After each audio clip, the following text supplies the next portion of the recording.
Let's meet the actors who star in the story of the world's most famous astrophysicist, Stephen Hawking. Catherine Chulich spoke to Eddie Redmayne and Felicity Jones.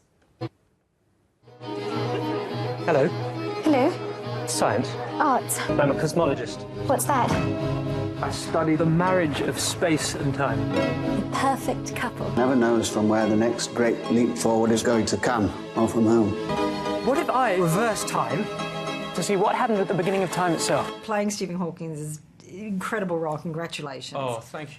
But was it daunting when you said, OK, you've got to play Stephen Hawking? It was properly full-on, wildly terrifying. But and normally when you get a job, you have a little moment of ecstasy and excitement, and normally a few days later that kind of you come to the reality that you actually have to do the thing and play the part.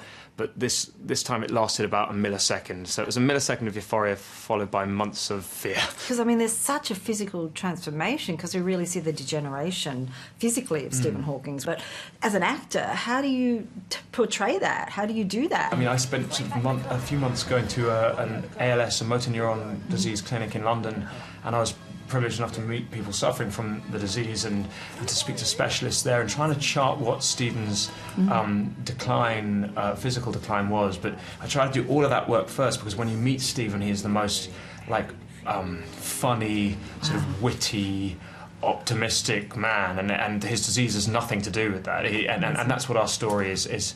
The disease is there, but it's not who he is, and so it's an emotional, it's a sort of love story really, and so I wanted to do all that work first so that when it came to working with Felicity I could just be the two of us there together. People know Stephen Hawking, but I don't think they know too much about his private life and his relationship with his first wife Jane, which you play. Tell me a little bit about her. She's amazing. Oh yeah, well, I mean, it was quite intimidating when I first met her because I'd read her book, and seeing that she'd looked after Stephen for 25 years and had 3 children, and I just thought, this woman's phenomenal. So when I went to meet her, I was like, I should bow down to you. You know, you're a saint. This is I don't know how you did it.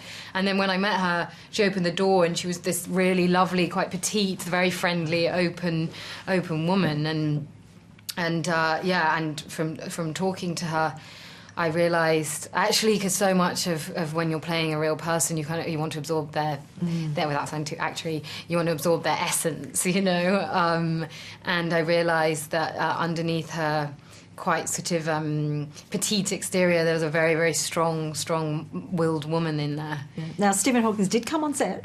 Tell me what that was like. It's pretty intimidating to have Stephen Hawking on one side. I could just see him out the corner of my eye, and then Jane Hawking on the other side. She was in one of the scenes. It was the early scene, the ball scene. It was a pretty surreal moment to have the people you're playing right on set with you. He was a little cheeky, right? Stephen's got such charisma.